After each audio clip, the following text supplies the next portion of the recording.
Hello everyone, and welcome to another episode of Drinking and Reading. Coffee and Weird Tales. I'm crocheting a hooded sweater at the moment, but due to work, I haven't had time to finish it and get it out, so I feel like I haven't posted anything for a while, and I want to, so here we are. Yes, so, and also because it's almost the end of October and I realised I haven't done anything that I wanted to do. I haven't done anything interesting or special. The superstition thing didn't go anywhere. Mostly, again, because of work, I haven't had time. And that makes me feel very sad. So, I'm just going to read another weird tale, and let's just do that. Let's just make it a Weird Tales October. Which is not unusual for me.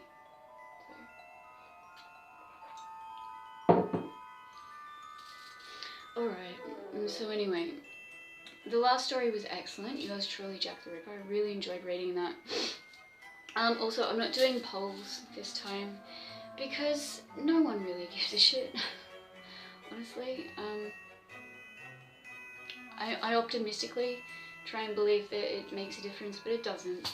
I think, later on I'll do polls and stuff, but for now I'm just going to choose my own stories, and if you want to listen to them, listen to them. If you don't.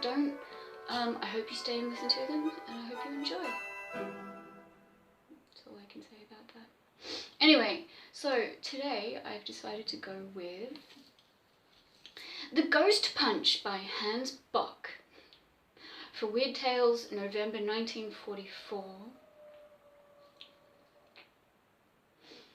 Alright, let's just get straight into it. So, yes, The Ghost Punch by Hans Bock. In this corner we have Terry Flanagan, contender for the heavyweight title. The announcer was bellowing with two voices, his own and the gigantic hollow echo resounding from the stadium's walls. Terry bobbed up, shook his gloves to the yelling mob, and thumped down on his stool again, hardly aware of what he was doing.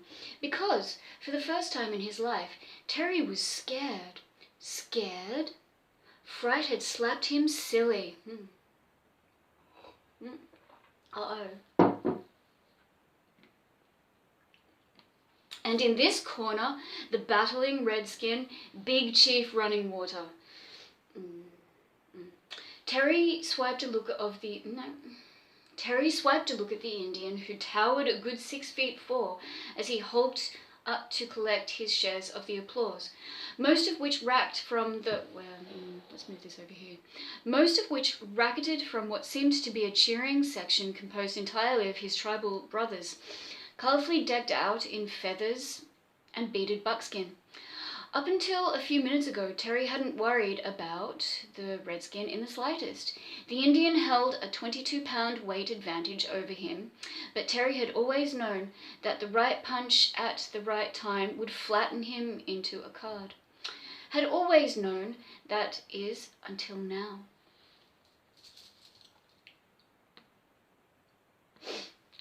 But now Terry knew that the Indian was going to do the flattening. Well, Terry would do what he could. He smiled vaguely as he heard the crowd yelling his name. They were as confident as he had been. What if they knew what he had learned? Would they be as confident then? He groaned at the thought and touched his forehead with a glove. Mike M., his second, patted his broad shoulders. Hey, Terry, what's eating you? This is no time to get worried. No, this is no time to get woozy. Of course not. As if Terry didn't know. But Terry only smiled again, and so feebly that Mike's mouth dropped open in dismay. So much depended on this fight. Years of hard work, of sacrifice both on Terry's part and his mother's. And now, just as things were going good, just as Terry had been every single Just as Terry had bet every single cent he had in the world on himself, which is a really fucking stupid thing to do, this thing had to happen. It all made sense, though. Grandpa Dennis had fallen downstairs and broken his neck the night he was elected mayor. Pop had died from a too potent Mickey... What? Pop had died from a too potent Mickey which somebody had slipped into his beer. Yeah, okay. I'm not sure if that Mickey should be spelled, like, you know, have a capital M. I don't know. Because then I get confused. And now Terry was going to lose this fight. Oh, it wasn't a jinx. Jinxes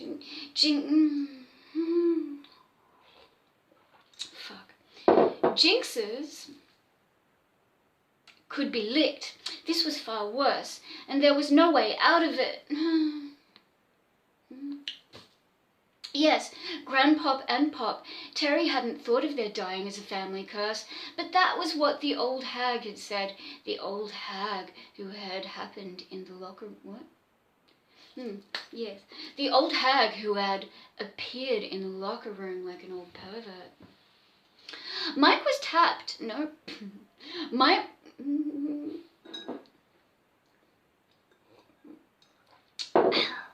Mike was taping his hands when she appeared. Terry had been dreaming about what he was going to do with the fortune he'd make from his bet. How he'd set Mum up for the rest of her life in the super penthouse she deserved. Yeah. And then there was this old Harridan's skull-like face grinning evilly at him from the door of one of the lockers. Just as if her face was a plaster mask hung up on a hook. Terry gulped and blinked, but she was a trick of... No. But she wasn't a trick of his imagination. She was the McCoy, the real Irish McCoy. And she was as Irish as Terry himself. A few wisps of dirty white hair straggled over her seamed forehead, and her eyes sparkled. Terry tried to point her out to Mike, who had looked up indignantly. Hey, keep your hands still. How can I get this tape wound if you fling your hand around? He added sympathetically. Oh, you can't be nervous, kid. This is his cinch. You'll knock him for a flock of cuckoo birds. He patted Terry's arm and was about to resume his taping when he was stricken by Terry's amazed expression, and he did a double take. What are you gulping? No, what are you gooping at? He turned. No, what are you gooping at? He turned. Fuck. What are you gooping at? He turned. What's so exciting? Terry gulped again. Gulp. Don't you see her? Tape trailed from his hand as he pointed. See who, kid? Say, have you taken to liquor like your old man? God rest him. The old woman!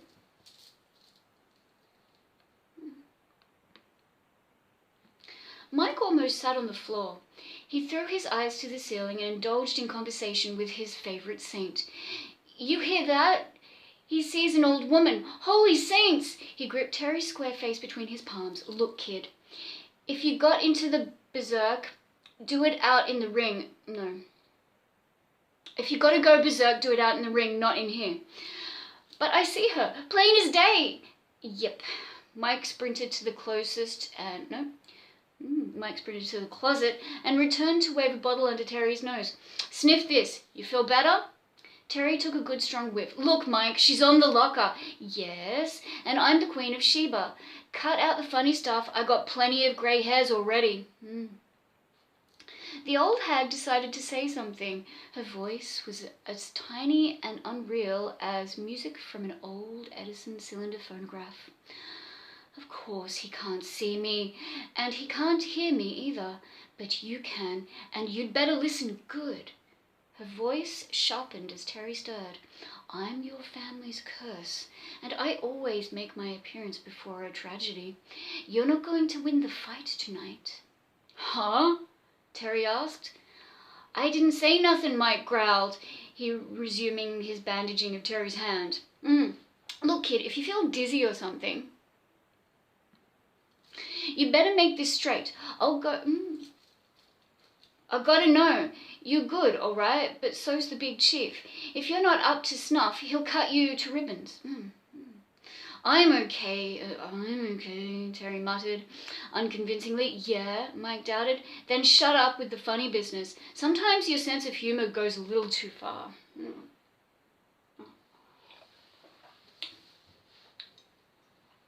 Sure. The hag agreed pleasantly. Yes, you might as well keep your mouth shut. Talking won't do you any good. Only you can see me or hear me. Well, Terence O'Connor Flanagan, take a good look around you. Enjoy yourself while you may. After the third round, well, you'll be seeing your father and your grandfather. Piss off, bitch. No, now wait, Terry began. What's the matter? Too loose? Mike demanded. Okay, Terry said. Yeah, okay. Something about the, like, fucking doing up his thing. Anyway, yeah, so... I'm gonna make this a short episode because, why not?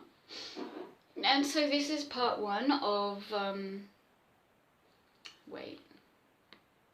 Part 1, just like, no, yeah, okay. Wait, yeah, okay. Which, that's gonna be part 1. I need to get ready for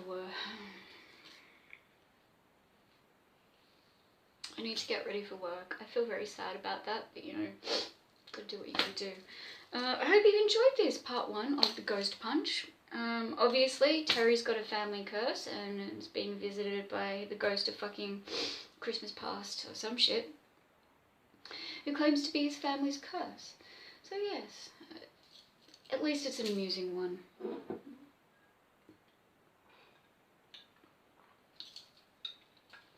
Yeah, if you've joined me till now, thanks for joining me.